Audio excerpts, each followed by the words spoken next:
Terima kasih masih bersama YPB Movie. Masih melanjutkan part sebelumnya. Setelah berhasil menyegel Sikor, Kaioshin Barat yang gak terima langsung menghajar Shin dengan keras. Shin sontak terpental dan berakhir menghantam tanah.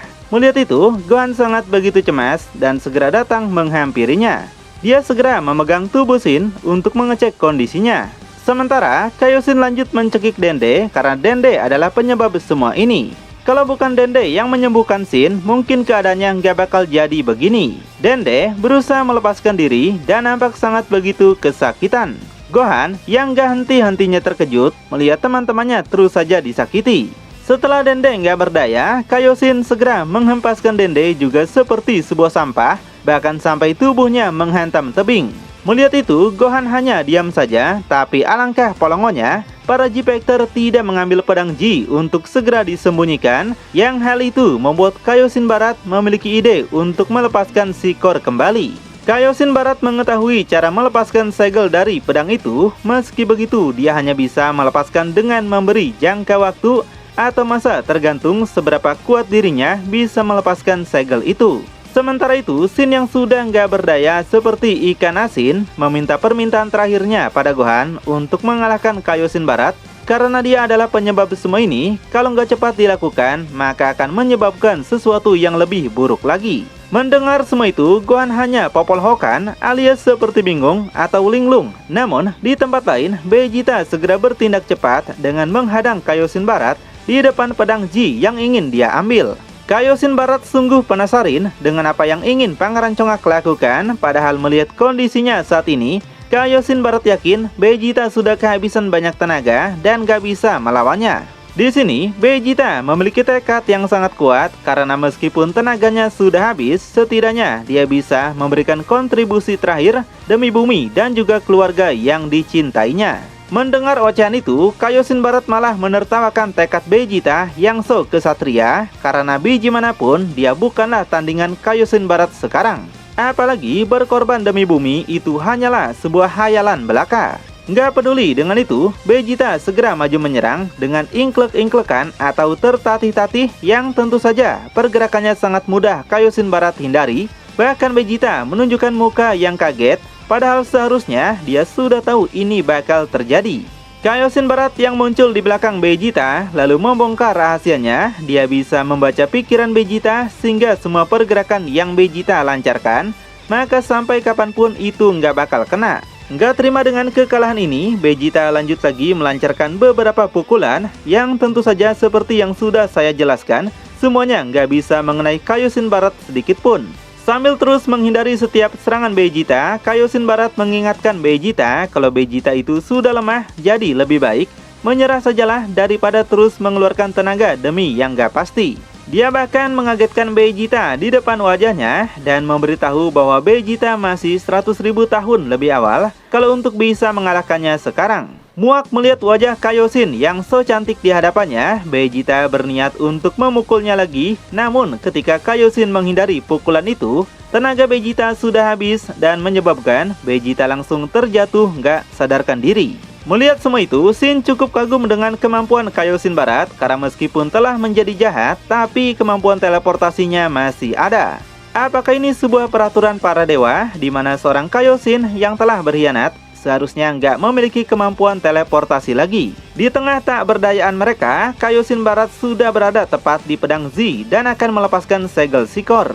Di sini, Shin mengungkapkan sebuah fakta kalau orang yang bisa mengalahkan Kaioshin Barat hanyalah para iblis atau orang-orang yang memiliki kemampuan sama.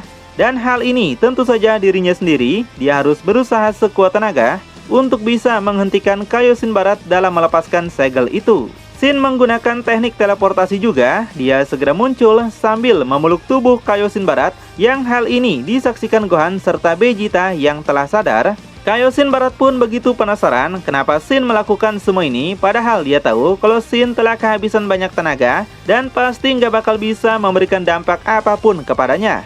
Shin menegaskan sebagai Kaioshin, dia nggak boleh membiarkan Kaioshin Barat lepas. Dia akan membuat perhitungan dengan cara membunuh Kaioshin Barat supaya semua kesalahannya dapat tertebus. Tapi bukannya sadar atas kesalahannya, Kaioshin Barat malah membalikan kata-kata yang Shin lontarkan. dan berjanji kalau Shin yang bakal mati seperti yang dia inginkan. Gak peduli dengan itu, Shin lalu meminta Gohan dan juga Vegeta untuk menyerahkan sisa kepadanya karena urusan Kaioshin Barat biar dia yang urus. Lalu Shin pun menggunakan teleportasi dan berpindah jauh keluar angkasa dan membawanya ke suatu planet yang tidak berpenghuni. Rupanya Shin berniat bunuh diri bersama Kaioshin Barat karena baginya cuma ini cara satu-satunya, yang hal itu tentu saja membuat Kaioshin Barat panik. Kenapa Shin rela mengorbankan dirinya demi sesuatu yang seperti ini? Mendengar itu, Shin jadi merasa kaget karena setelah Kaioshin Barat menjadi jahat, ternyata dia masih bisa mengatakan hal seperti itu. Atau itu cuma terucap ketika hanya dalam masa sulit saja. Hal ini pun disadari Shin karena Kaioshin Barat nggak mungkin sadar secepat itu. Jadi dengan teriakan kepanikan Kaioshin Barat, Shin segera meledakkan mereka berdua dengan teriakannya yang sangat keras. Kekuatan bunuh diri itu ternyata menghancurkan sekaligus planetnya juga, dan ledakan yang dihasilkan olehnya sampai pada Gohan dan Vegeta. Yang hal ini membuat Gohan mencemaskan Shin, dan gak sampai situ, Piccolo yang berada jauh di neraka juga merasakan firasat yang buruk dari Shin, di mana Piccolo merasakan aura Ki Shin dan Kaioshin Barat kini sudah menghilang. Dan yang pasti Beerus yang satu nyawa dengan Shin ikut lenyap juga di planetnya. Yang hal ini untung saja cuma non-canon, karena kalau canon para bocil Beerus akan ngamuk jagoannya mati tanpa melakukan apapun. Di tempat yang jauh dari dunia semua dunia, Goku dan Pikkon juga ternyata merasakan ledakan itu meskipun hanya sesaat. Yang di situ Pikkon menyimpulkan kalau bumi pasti sedang dalam bahaya lagi. Goku merasakan kalau itu bukanlah di bumi, tapi di suatu planet yang dekat dengan alam mereka saat ini. Dan seperti yang tidak Goku tahu kalau semuanya bermula dari bumi.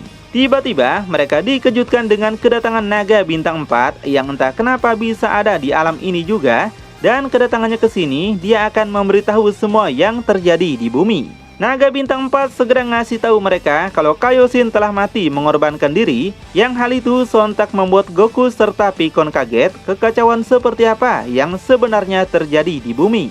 Kita kembali ke planet bumi, yang saat ini Gohan langsung meluapkan kesedihannya dan masih nggak percaya kalau semuanya bakal berakhir seperti ini.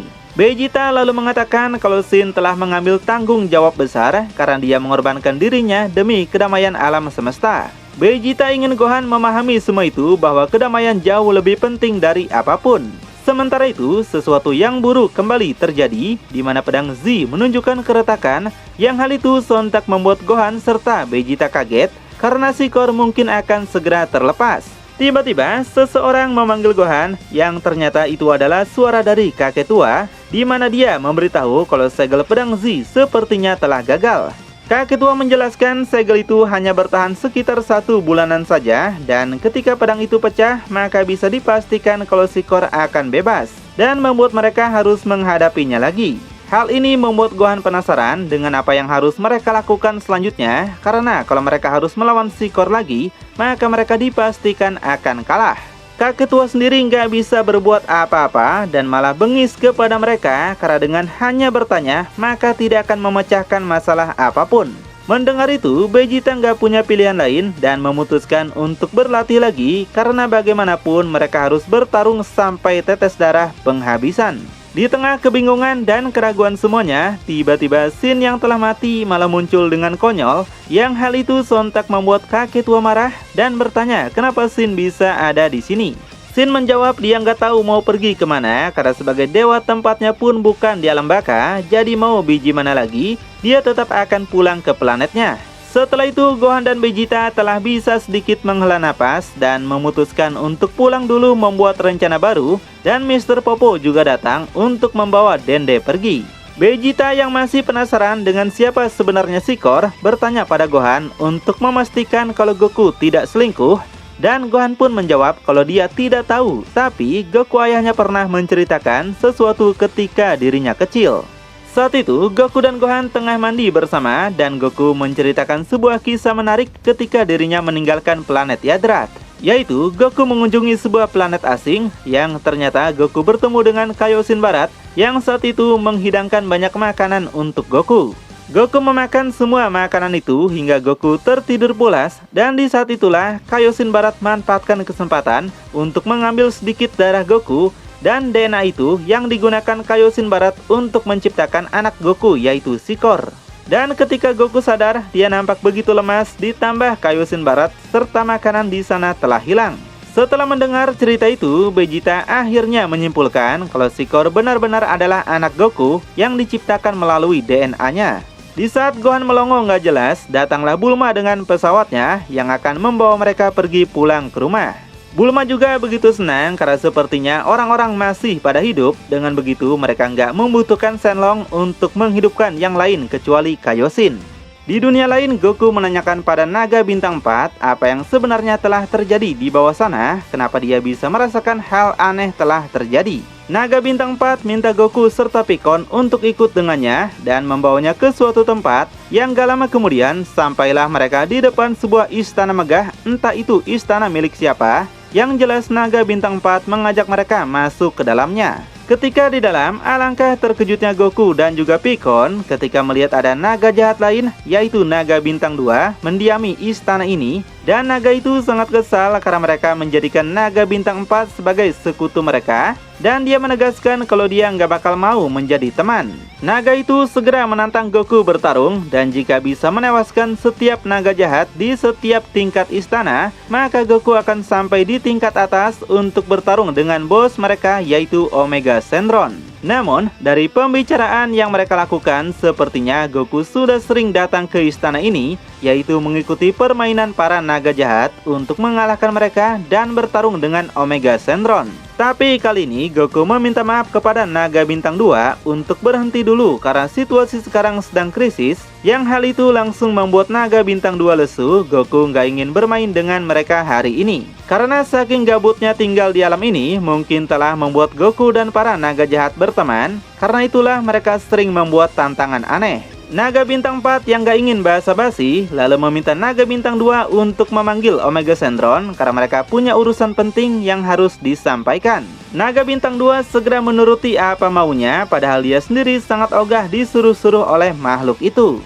Sementara itu, semua G-Factor telah berada di pesawat Bulma, begitu juga dengan Goten serta Trunks yang telah dibaringkan. Tiba-tiba Trunks malah terbangun, yang hal ini membuat semuanya senang, pasalnya Trunks sembuh dengan cepat. Meski begitu, Vegeta sangat kesal dengan Trunks karena dengan Trunks selalu melalaikan latihannya, membuat kekuatannya sangat memalukan. Meski begitu, Trunks nggak ambil hati, dia malah fokus pada Gohan serta yang lainnya yang menyambut kesadarannya. Di sana, satu-satunya yang belum bangun hanyalah Goten. Tapi, Videl memberitahunya kalau Goten cuma pingsan dan akan bangun beberapa hari lagi. Kemudian, Bulma kembali membahas tentang Shikor yang akan bangkit 1 bulan lagi, yang hal ini membuat semuanya bingung harus berbuat apa. Karena jika ada Goku, maka situasi mereka mungkin akan menguntungkan.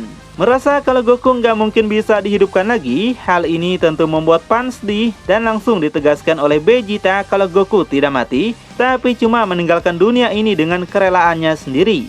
Gohan sendiri nampak seolah nggak peduli dengan Goku karena baginya meskipun Goku ada bersama mereka, dia tetap nggak bakal bisa mengalahkan Shikor yang terlalu kuat. Mengingat mereka cuma tahu kalau Goku hanya memiliki perubahan SSJ 4 tanpa tahu kalau sekarang Goku telah memiliki perubahan SSJ 5. Nah, hanya Trunks sendirilah yang selalu berpikir positif. Dia berkata kalau Goku ada di sini, maka bisa dipastikan Goku bisa berbuat sesuatu untuk mengalahkan Shikor. Mendengar itu, Pangeran Congak malah marah-marah. Dia nggak mau mereka selalu menggantungkan harapan pada Goku saja, karena bagaimanapun Vegeta nggak bakal mau kalah dari Goku. Selain itu, Vegeta bersikap bijak dengan mengatakan kalau alasan Goku meninggalkan dunia ini adalah sebab dia ingin menyerahkan kedamaian bumi kepada mereka semua, dan menganggap ini adalah ujian bagi mereka. Untuk itu, Vegeta minta mereka menunjukkan kemampuan mereka untuk melindungi bumi, dan Vegeta pun memiliki tekad untuk mengalahkan Shikor meski kekuatannya jauh di atas dirinya. Di tempat lain, terus diomongin oleh para G-Factor, membuat Goku sampai bersin. Yang hal itu membuat Pikkon penasaran kenapa Goku bisa bersin, padahal Goku sudah beda dunia lagi. Gak lama kemudian, mereka dikejutkan dengan kedatangan Omega Shenron, yang dengan senangnya Omega Shenron menyapa Goku, dan mereka pun mengingat pertarungan sebelumnya. Meski begitu, Omega Shenron sekarang telah menjadi baik, dan dia akan mulai menjelaskan detail cerita apa yang sebenarnya telah terjadi di bumi sekarang ini. Lalu, apakah yang bakal terjadi selanjutnya? Makin penasaran? Tonton kelanjutannya di channel YPB Movie. channelnya Anime Masa Kini.